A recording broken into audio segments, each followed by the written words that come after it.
Welcome back to the show, guys, and you're here on the block. And as always, I'm your host, Soho. On the show today, we have Kit.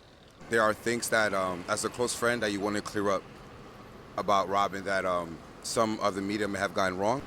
I think just mostly like as a messenger who was killed on the job, but also just like as a rider, as a cyclist, like who was killed. I think it's just, I don't know, there's so many things that the media likes to skew and like put it in our fault, in our hands. And I think just things like that, I think that we're all out here working or riding because we love it, and it's a real shame that like stories can't be set straight, or like the blame is always placed on the victim who is a cyclist. Like it's never the driver's fault, or like, it's like, oh, should have been in the bike lane. It's like, so I mean, I just want to speak from the heart like I did at the memorial, but also speak upon like being a messenger myself and as a woman out in New York, and just like the city needs to do us all better. Were you one of the first messengers to know Robyn? I mean, that's kind of tough because Robyn was in and out of New York. Robyn was, I think, like the first time they came to New York was for the Bike Film Festival last year, like 2018. I do know that I was like one of the first people like from the track that met Robyn, aside from Spin Peaks. And I mean, for me, like Robyn's first gig was at Samurai. Like I wanted to pass that baton. Like that was really important to me, and so yeah. And what was it about meeting Robyn in such a short time that made you want to put in a word at Samurai?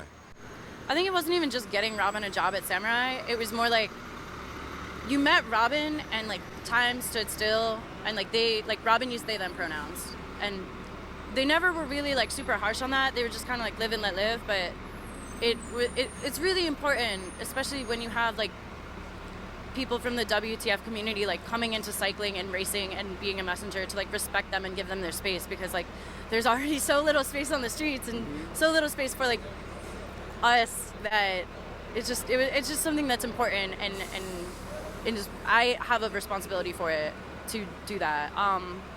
But I mean, it wasn't just about Samurai. It was just about like meeting this person who was so young and like Talented and skilled. Talented, and like, I mean, I didn't know where I was at 20, and I wish people had my back, and I wish that I had an effect on people the way Robyn did on me. I'm 7 years older than Robyn. I think there's a lot of people out here that are much older than Robyn, but like as soon as you met them and talked to them, you knew they cared. You knew they had this fire and this passion, and they just wanted to like do the best they could, but also like do it with integrity and like make the place that they were occupying better. And like, that was it. Like they just wanted to do better and be better. And I think that really took me by charge, because I think you see a lot of like complacency in people, and the city is so tough, and it took me a really long time to forge a community and like find where I wanted to be. And I think with Robyn, it was like I just saw this person and this unbridled potential, and I wanted to help nurture that and foster that. And like, like we all joked around at the track that like Robyn was like our little sibling, like Shailene's like Robyn's like mom of New York, and like we all just felt like Robyn was family and like ours, and we were theirs. And I knew like what I could do was like give Robyn a space to be a courier in New York. Like that's what they wanted. They wanted it so bad, and I was like, tight, I got you. And immediately they were Made that happen. and they were so fucking stoked. And like, Josh and Brett and everybody at Samurai that like got to talk to Robyn or like deal with Robyn like on the street through the office, otherwise we're like,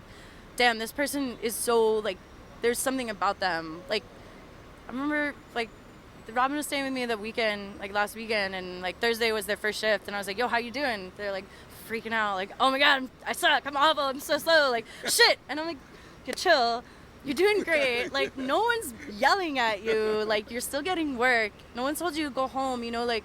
And I think it's nice too with Samurai is like you got someone young, but like everyone knew that Robyn had experience. Like, just like word of mouth, like people knew Robyn. And so like there were other messengers that knew Robyn, but I think in the year that I spent knowing them, I got really close to them, and I felt really close to them. And I think it just was really apparent how much they cared about just being in a community and doing well. And it was like Thursday was raining, we all talked about this at Samurai last night. We did a vigil for Robyn, and so we all got together and just kind of like talked about like meeting them and knowing them and not, some people not knowing them so well and sharing stories, and just like the overarching theme was like Thursday was fucking pouring rain and Robyn still had this bright smile on their face, like hungry for work, and just I think it was like Brett was dispatching, and like Brett's an old head, Brett's like a stone, and Robyn was just like, yo, thank you so much for giving me this opportunity, and Brett really held that to heart, and I think to get into Brett's heart is like really hard.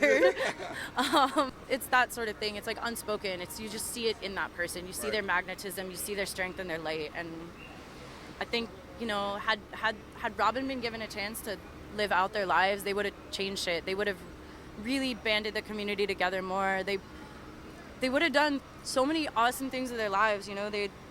Robyn was headed in that direction. Yeah, and like on that precipice, and it's like it's fucking heart-wrenching to hear whenever anyone's killed. But for me, this was like the first death in a really long time that felt like it was my family and part of me, and I wish it was me. Like I also think personally, like as a female messenger, as someone who's been in New York for 9 years and working for the past like 3.5 on their bike, I think the hardest thing for me was like knowing that I had been passed like the baton for like getting into like the place I wanted to be, and like I was responsible to passing that to somebody else, and I gave that to Robyn. But at the same time, like I think there's something on the streets, like since female couriers are a smaller crew, like number wise, I think for me the hardest thing was like knowing that was like my shift, and that I was supposed to be out there, and that's something that I have shared with people.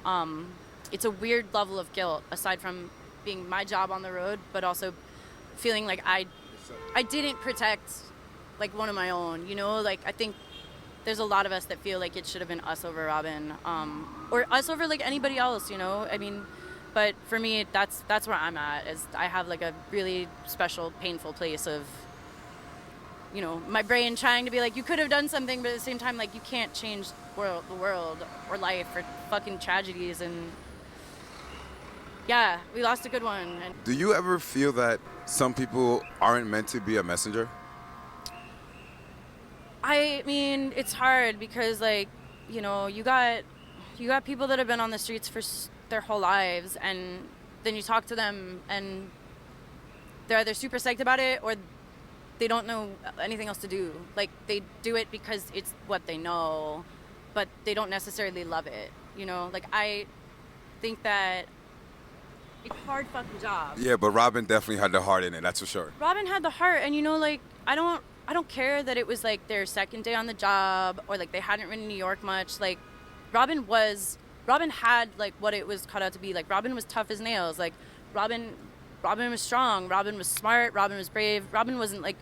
Robyn knew how to ride bikes, like, and I think that Robyn worked in Richmond for a few years and was like always pushing cargo bikes, and like fucking rode up here from Richmond on a track bike, like how many miles? 200 miles a day, and it's just like some people can be like, oh, you're not cut out to be a messenger. People told me I was never cut out to be a messenger because I was like too emotional or like small, like I'm a small woman, but like I've been doing this and it's something I find a lot of pride in, and I think like I don't care if anybody tells me I'm not cut out to be a messenger. I think that's a crack joke. It's like a crack question, like if you feel pride in it and you feel good about it and it makes you happy, then like that's what you do. Like I don't think there's no wrong or right when it comes to choosing to be a messenger or not. I think is it in your heart, and like do you find like this to move you and the people you work with to move you, then you're doing it right. I respect that. I think that like the biggest thing is like how the NYPD, like that one officer was like, it's sad, like maybe she'd still be alive if she was in the bike lane. I'm like, we all ride in the bike lane. We all don't ride in the bike lane. Like the bike lane is not the safest place. We know this. It's not. There's even an Instagram account to prove it. Yeah, like I was on my way to work today. Like the first time I rode my bike for real in a week, and there's 2 18-wheelers in the bike lane and a car parked right next to like the little space I could get out for the bike lane. And it's like, there's the bike lane is such a weird caveat of like safety, not safe, but no one really gives a damn about it except for us. But then like I don't ride in the bike lane half the time because it's not safe for me. I take a car lane that's legal for me. I think it's a real really upsetting that like the NYPD and like the city will put like this person at fault or other people at fault because they weren't in the bike lane, when like the bike lane is not ever thought about. It's not well protected. It's not insured. You know, it's just another thing for people to either park in or walk in or skate in, or, you know, like It's pretty much paint. it's nothing. No one respects it, you know, and I think you learn that too, is like you find more respect out on the street riding with cars, you know.